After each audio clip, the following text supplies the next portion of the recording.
Salut toi, donc aujourd'hui on se retrouve pour une vidéo tutoriel. Donc il s'agit d'un tuto pour vous montrer comment on pose un corps Barbie. Donc là c'est un corps Made to Move, c'est un vrai. Et du coup on va voir les étapes à suivre du coup pour poser ce corps sur une pulipe. Donc dans un premier temps je vais venir chauffer la tête de ma Barbie pour la retirer. Il y a plusieurs façons de faire, donc il y a la façon un peu hardcore qui est de couper l'arrière de la tête pour ne pas perdre de temps entre guillemets à la chauffer. Mais du coup la chauffer ça va la rendre hyper molle et ça va permettre de la retirer de son embout de base en fait qui est à peu près le même que les Monster High. Donc je vais chauffer la tête pendant quelques minutes et puis après je vais tirer dessus pour la retirer. Du coup je suis en train aussi de chauffer une deuxième Barbie qui est un petit peu plus foncée mais je trouve pas ça choquant pour les corps mocha. Et du coup celui-là c'est exactement la même teinte que les mocha et l'autre il est un poil plus foncé. Mais franchement je trouve pas ça choquant parce qu'il me semble pour les mocha ou pour les tan c'est les corps coconut, les obitsu, sauf que je crois il y en a très peu et de toute façon j'en voulais pas. Donc oui désolée pour le bruit de fond. Mais du coup je suis en train de faire chauffer une Barbie, genre, je suis en train de la cuire tranquillement. Faut que je m'occupe de l'autre Barbie qui est en train de cuire. Ah elle est brûlante la vache. Allez-y, retire-moi ce crâne, hop, voilà. Vous voyez comme c'est rapide sans bêtises. Donc voilà, c'est chose faite. Donc la tête est pas du tout abîmée, hein, y a pas de souci. J'ai chauffé ça même pas 30 secondes et c'est parti tout seul. Y a aussi une technique où il faut plonger la tête dans l'eau bouillante, mais écoutez, avec un chauffage ça marche très bien. Et du coup on se retrouve avec cet embout très bizarre.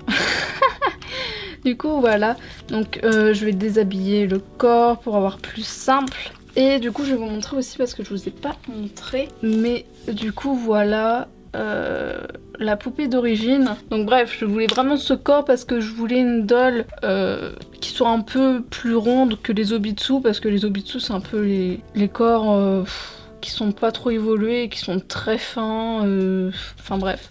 Du coup voilà, je voulais un corps qui soit un peu plus rond, un peu plus réaliste, etc. Donc j'avoue que ce corps, je ne sais pas... Mais c'est quoi ça? Du coup je disais pour l'habiller ça va être un peu compliqué parce que les habits que j'ai ne vont pas forcément lui aller, donc il va falloir que je vois ça. Mais je suis tellement contente, regardez ce beau corps. Je vais vous le comparer avec un corps stock Pulip et un Obitsu pour que vous voyez à quel point ils essayent de faire un idéal du corps féminin, enfin bref. Et ça marche aussi d'ailleurs pour les Taeyang hein, en passant. Donc c'est un Obitsu white, hein, donc faut pas s'attarder sur la couleur. Mais voyez-vous ces différences? Je trouve ça affligeant. Genre, pourquoi avoir des corps aussi fins? Ça en plus c'est... Oh pardon, je vous ai shooté. Ça c'est un corps stock, c'est un T2 si je me trompe pas.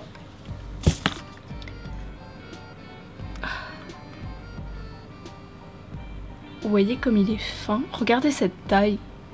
C'est n'importe quoi. Du coup voilà, donc au niveau de la couleur comme vous voyez il est un poil plus foncé, mais comparé donc je trouve pas ça trop choquant la différence de couleur personnellement.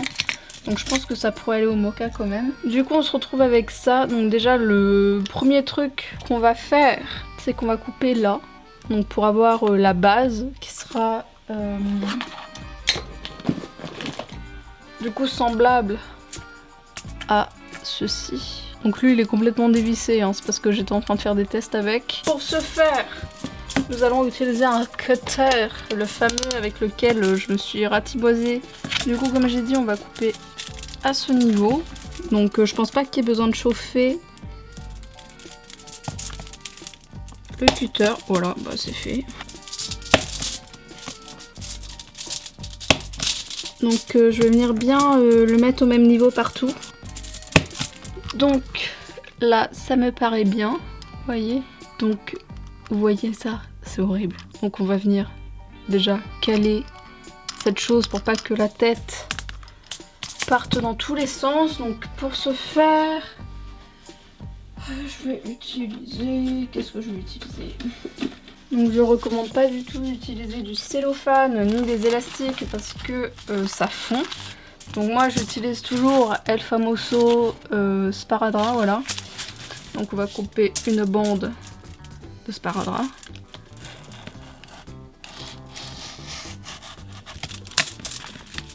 Hop. Et du coup on va essayer de caler ça vers l'intérieur du cou parce que là ça ballotte parce que la tige de l'embout en fait est vachement trop fine par rapport au creux du cou, donc ça... Voilà, ça va dans tous les sens.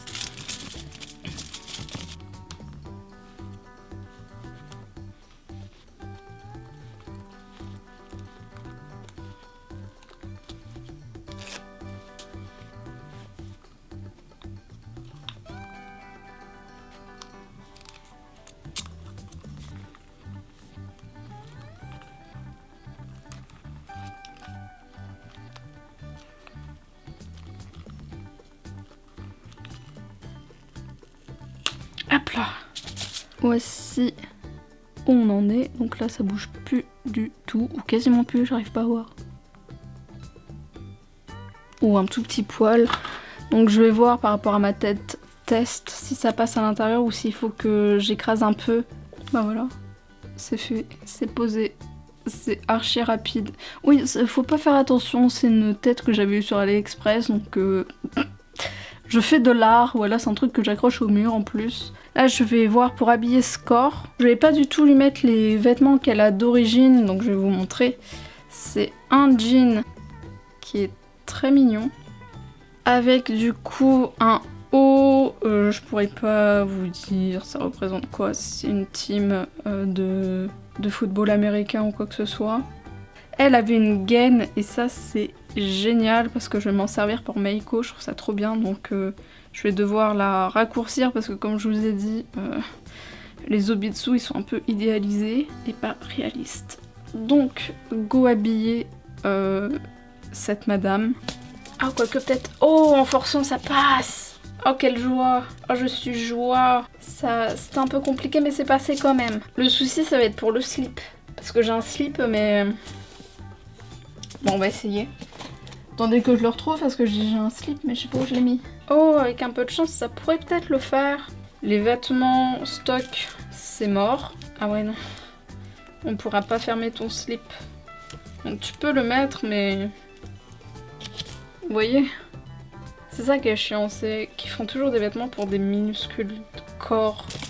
Parce que j'aime pas avoir des dolls sans sous-vêtements, il y a que Kenma qui en a pas, mais... J'essaie de forcer.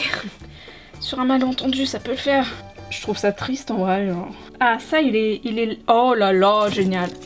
Ça c'en est un qui s'étire bien que j'avais eu chez Pomme Bergamote si je me trompe pas. Je sais pas si le site existe toujours. Oh ça, oh je vous aime. Voilà, elle aura en plus un super beau slip. Oh c'est génial, j'adore. Bah voilà, regardez. Ça c'est bien. Nickel. Par contre du coup, comme je disais, les vêtements Cool Cat au niveau des bas, c'est mort. Parce que j'aurais bien voulu lui mettre des collants, mais je suis pas sûre que ça passe quoi. Parce que du coup je regardais pour un slip et tout, mais si je mets un col... C'est Parabox pour les 27 cm et vous voyez que...